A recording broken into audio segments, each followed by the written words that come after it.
1904, en las tierras áridas de Durango, una familia próspera desapareció de la faz de la tierra. No hubo periódicos que hablaran del caso, no hubo investigación oficial, no hubo justicia, solo quedó una hacienda vacía, animales muertos y una mancha de sangre que la lluvia nunca pudo borrar. El rancho de los Corderos se convirtió en una leyenda de terror que los vaqueros susurraban en las cantinas. ¿Qué pasó realmente en esas 72 horas de febrero? ¿Por qué las autoridades porfiristas sellaron todos los archivos? ¿Qué encontraron en el pozo que hizo que 3 investigadores renunciaran el mismo día? La familia Cordero controlaba más de 15,000 hectáreas entre los municipios de Cuencame y Peñón Blanco. Don Evaristo Cordero había llegado de Zacatecas en 1885 con una fortuna hecha en la minería de plata. Su esposa, doña Carmen Villaseñor, provenía de una antigua familia criolla de Guadalajara. Tenían 5 hijos, el mayor de 23 años, el menor de apenas 8. El rancho empleaba a 120 peones, criaba ganado brahman y exportaba carne seca hasta El Paso, Texas.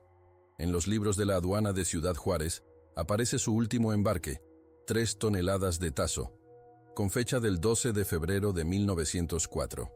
Si valoras la historia documentada y factual como esta, suscríbete. Es la mejor manera de apoyar nuestro trabajo. También comenta desde qué ciudad nos escuchas. Este guión está investigado y es factual usando fuentes del Archivo General de la Nación y archivos estatales de Durango. Ahora de vuelta a la historia. El 14 de febrero, día de San Valentín, 3 vaqueros que regresaban de Torreón encontraron las puertas del rancho abiertas de par en par. Los caballos vagaban sueltos por el patio principal.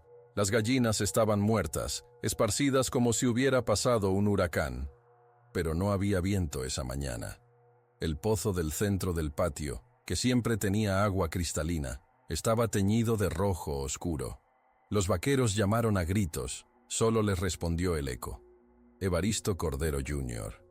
El hijo mayor debía haberse casado ese fin de semana con la hija del alcalde de Cuencamé.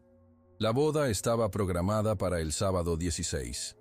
El vestido de novia encargado desde la Ciudad de México llegó en el tren del viernes 15. Nadie lo recogió en la estación. El jefe de estación, Aurelio Mendoza, lo anotó en su bitácora. Vestido sin reclamar, destinatario ausente. Esa bitácora se encuentra hoy en el Archivo Municipal de Cuéncame. Los 3 vaqueros que descubrieron la escena eran Sóstenes Aguilar, Macedonio Torres y un tal Chávez del que no se conservó el nombre completo. Sóstenes era el vaquero más experimentado, 30 años trabajando para los Cordero. En su testimonio, que sobrevivió en los archivos parroquiales de Cuencamé, describió lo que vio. La casa grande estaba abierta, pero nadie respondía. Las camas estaban revueltas como si hubiera habido lucha. En la cocina, la comida estaba servida en la mesa, pero fría como piedra. 7 platos, pan mohoso, café con nata cuajada.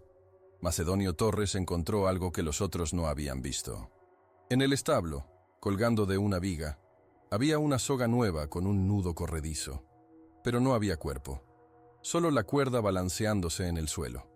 Una huella de bota que no pertenecía a ninguno de los corderos. Era más pequeña, de tacón bajo, como las que usaban los rurales porciristas. Torres la midió con su zarape 7 cuartas de largo. El alcalde de Cuencamé, don Próspero Herrera, llegó al rancho el domingo 17 con 4 rurales federales. Su informe oficial archivado en el juzgado de primera instancia es escueto. Se presenta desaparición de familia completa. No hay indicios de paradero. Se procede a inventario de bienes. Pero existe otro documento. Una carta privada que Herrera escribió a su hermano en Durango capital, encontrada en 1978 entre sus papeles personales. En ella dice: «Hermano, he visto cosas que no debería ver ningún cristiano. Hay un mal en este rancho que no se puede nombrar. Inventario oficial: 500 cabezas de ganado vacuno, 200 caballos. Un patrimonio estimado en 50,000 pesos de la época. Pero faltaban cosas. Los rifles Winchester de la familia habían desaparecido. El cofre de hierro donde don Evaristo guardaba los pesos de plata estaba abierto y vacío. Más extraño aún, faltaban todas las fotografías familiares. Cada daguerrotipo, cada retrato, cada imagen que hubiera mostrado las caras de los Cordero había sido arrancado de sus marcos. El pozo del patio tenía 8 metros de profundidad. Los rurales bajaron con cuerdas a investigar. El cabo Eustaquio Morales, veterano de las campañas contra los yaquis, subió después de 20 minutos vomitando. Su compañero, el rural Benigno Saucedo, se negó a bajar después de ver la cara de Morales. En el parte oficial escribieron: pozo contaminado, no apto para consumo humano. Pero Morales, años después, en una cantina de Torreón, le dijo a un periodista: en ese pozo había huesos, muchos huesos, pero no eran de animales. El cura de Cuencamé, padre Anselmo Rodríguez, bendijo el rancho el lunes 18. En su diario personal, que se conserva en el Archivo Diocesano de Durango, escribió: he sentido en esta casa una presencia que hiela la sangre. Las paredes sudan una humedad que no es de este mundo. He rogado a Dios que me dé fuerzas para terminar la bendición, pero mis manos temblaban tanto que derramé el agua bendita. El padre Rodríguez salió del rancho y nunca más volvió a mencionarlo en público. Los peones del rancho habían desaparecido también, pero no todos al mismo tiempo. Según los registros del comisario ejidal, 10 familias habían abandonado sus jacales en la madrugada del 13 al 14 de febrero, pero 20 familias más siguieron trabajando normalmente hasta el viernes. ¿Qué sabían los que se fueron? ¿Por qué esperaron los otros? El comisario Tiburcio Navarrete anotó en su cuaderno: los que se fueron llevaron solo lo puesto. Los que se quedaron ya no están. Testimonio clave: doña Refugio Salinas, cocinera de los Corderos durante 15 años. Había salido del rancho el jueves 13 para visitar a su madre enferma en San Pedro del Gallo. Cuando regresó el lunes, el rancho estaba ya acordonado. En su declaración ante el alcalde dijo: el patrón don Evaristo estaba muy nervioso esa semana. No dormía bien. Decía que habían llegado hombres preguntando por él, pero no quiso decir quiénes. Doña Carmen lloraba sin razón. Los niños no querían salir de la casa. Refugio Salinas mencionó algo más en su testimonio. La noche del miércoles 11 llegó un hombre a caballo. Habló con don Evaristo en su despacho hasta muy tarde. Yo llevé café, pero cuando entré, el hombre tenía la cara cubierta con un paliacate. Oí que le decía al patrón: el plazo se cumple el viernes. Don Evaristo le respondió: no tengo esa cantidad, necesito más tiempo. El hombre se rió y dijo: el tiempo ya se acabó. Evidencia física. En la recámara principal encontraron una maleta de cuero sin terminar de empacar. Ropa de mujer, algunas joyas, papeles importantes. Entre esos papeles había una carta de un banco del Paso, Texas, fechada el 8 de febrero de 1904. La carta, conservada en el expediente judicial, demandaba el pago inmediato de un préstamo por $1,000 americanos. La deuda había sido garantizada con las tierras del rancho. Los números no mentían. Don Evaristo Cordero había pedido prestados 0,00 americanos en noviembre de 1903. El préstamo vencía el 15 de febrero de 1904. Con los intereses y penalizaciones, la deuda había crecido a $21,000. El rancho completo valía, según tasadores americanos, exactamente $21,000. Una coincidencia demasiado perfecta. Segunda búsqueda en el pozo. El miércoles 19 de febrero llegó desde Durango capital el inspector federal Crescencio Bandes, con 6 rurales especializados en casos graves. Bandes tenía experiencia en masacres de bandidos y levantamientos indígenas. Ordenó vaciar completamente el pozo. Trabajo de 2 días completos con bombas de mano y poleas. Lo que encontraron nunca se documentó oficialmente, pero el rural Sabas García, en una carta a su familia en Zacatecas, escribió: sacamos cosas que no debería ver ningún hombre. El inspector nos hizo jurar silencio sobre la Santa Cruz.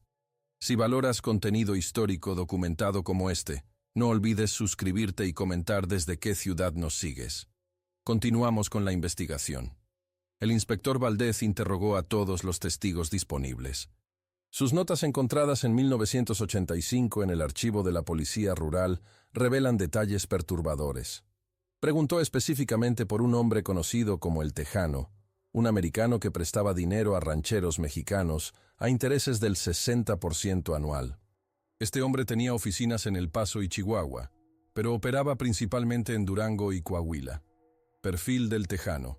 Se llamaba William Mackenzie, nacido en San Antonio, Texas, en 1858. Había llegado a México en 1880 como comerciante de armas durante las guerras. Después se dedicó a comprar tierras baratas a mexicanos endeudados. Su método era simple.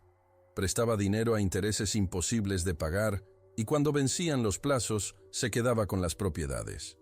Entre 1890 y 1904 había adquirido así más de 200,000 áreas en Chihuahua y Durango. Patrón de comportamiento, Mackenzie nunca actuaba solo. Tenía un grupo de 8 a 10 hombres, algunos tejanos, algunos mexicanos renegados. Usaban uniformes similares a los de la policía rural para intimidar a los deudores. Su líder era un tal Harvey Murdoch, desertor del ejército americano, experto en demoliciones. Murdoch había participado en la masacre de Sand Creek en 1864. Tenía experiencia eliminando familias completas. Conexión porfirista. Los papeles de Mackenzie, confiscados después de la revolución, mostraban sobornos regulares a funcionarios del gobierno de Porfirio Díaz. Entre los beneficiarios aparecía el gobernador de Durango, Esteban Fernández, y varios jefes de rurales. Mackenzie pagaba 500 pesos mensuales por protección oficial.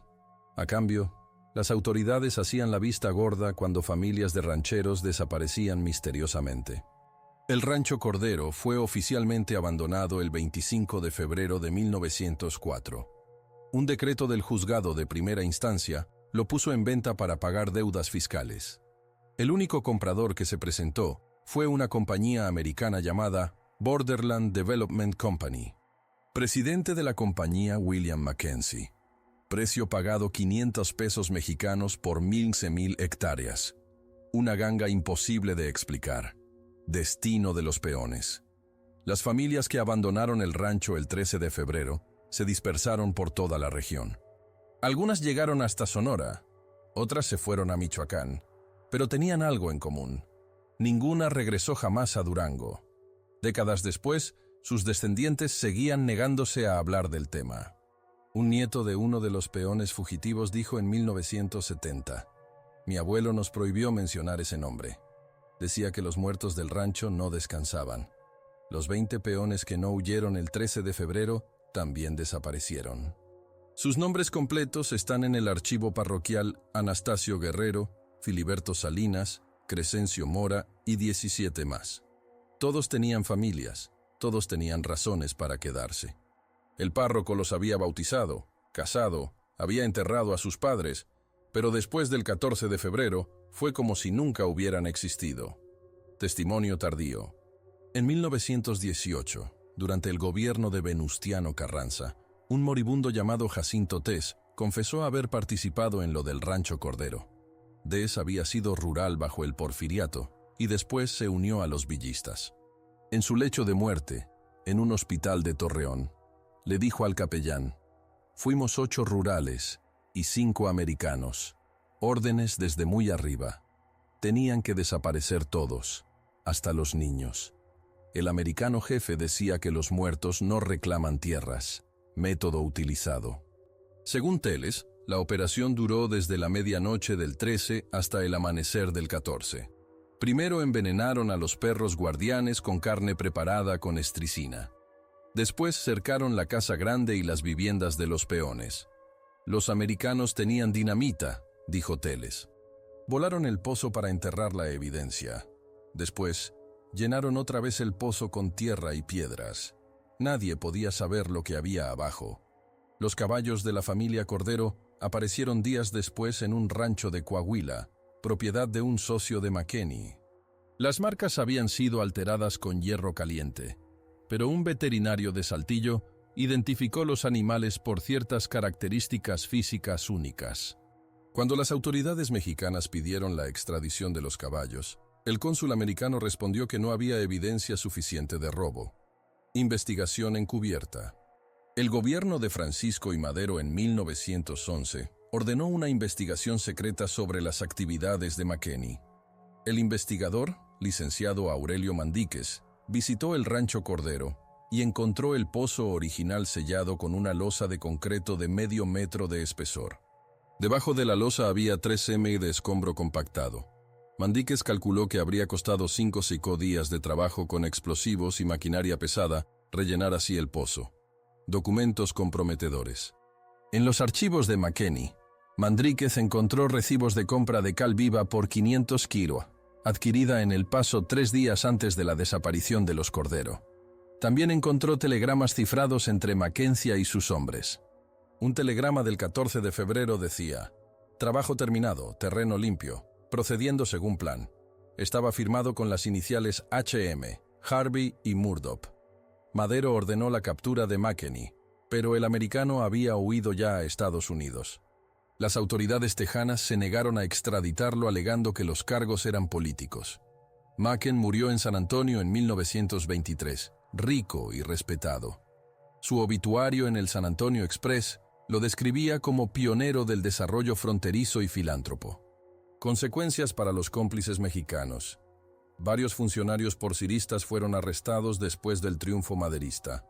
El exgobernador Esteban Fernández fue fusilado en Chihuahua en 1913, oficialmente por traición, pero los testigos dijeron que antes de morir gritó: «Los de Cordero me persiguen». El jefe de rurales que había protegido a Mackenzie, coronel Refugio Velasco, desapareció en 1912. Su caballo fue encontrado sin jinete cerca del Rancho Cordero. El rancho cambió de manos varias veces durante la Revolución. Villa lo usó como campamento en 1914. Sus hombres encontraron huesos humanos cuando cavaron letrinas, pero Villa prohibió hacer preguntas. «Los muertos están muertos», decía. «Nosotros luchamos por los vivos». Después del asesinato de Villa en 1923, el rancho fue abandonado definitivamente. Evidencia arqueológica. En 1976, estudiantes de arqueología de la Universidad Autónoma de México visitaron las ruinas del Rancho Cordero. Encontraron fragmentos de huesos humanos en un radio de 200 metros alrededor del pozo sellado. Un análisis forense preliminar sugirió que los huesos pertenecían a personas de diferentes edades, incluidos niños. La universidad suspendió la excavación por razones de seguridad. Leyendas locales. Los habitantes de Cuéncame y Peñón Blanco desarrollaron toda una mitología alrededor del rancho maldito. Decían que en las noches sin luna se escuchaban gritos y llantos que venían de las ruinas. Los vaqueros evitaban pasar cerca del lugar después del atardecer. Varios reportaron haber visto luces extrañas y figuras que caminaban entre los escombros. Un pastor evangélico intentó exorcizar el lugar en 1950 y murió de un infarto durante la ceremonia. Último testimonio. En 1992, poco antes de morir, Sóstenes Aguilar, hijo, nieto del vaquero que encontró el rancho vacío, reveló un secreto familiar. Su abuelo había guardado algo que encontró ese día de febrero, un daguerro tipo pequeño que mostraba a toda la familia Cordero reunida. En el reverso con letra de mujer estaba escrito para que nos recuerden cuando ya no estemos. Carmen Villaseñor de Cordero, enero de 1904. El Rancho Cordero sigue siendo propiedad privada. Los actuales dueños, una empresa inmobiliaria de Monterrey, han intentado desarrollar el terreno varias veces, pero todos los proyectos fracasan. Los trabajadores se niegan a quedarse después de la primera semana. Las máquinas se descomponen sin explicación. En 2010, una excavadora que intentaba nivelar el terreno se hundió hasta las orugas en el lugar exacto donde había estado el pozo original. Los archivos oficiales sobre el caso Cordero permanecen clasificados en el Archivo General de la Nación. Según la ley mexicana, deberían haberse abierto al público en 1974, 70 años después de los hechos. Pero cada vez que alguien solicita acceso, recibe la misma respuesta: documentos extraviados durante reorganización de archivos. Sin embargo, empleados del archivo han confirmado off the record que los expedientes existen y ocupan 3 cajas completas. En 2004, exactamente 100 años después de la masacre, un grupo de historiadores locales intentó organizar un acto conmemorativo en el sitio del rancho. Las autoridades municipales de Cuencamé negaron los permisos alegando razones de seguridad pública.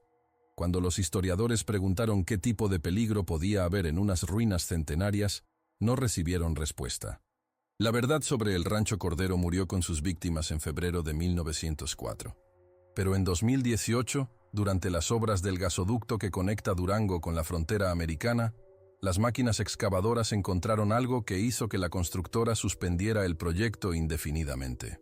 Los trabajadores hablan en voz baja de huesos pequeños y de más de los que cabían en una familia.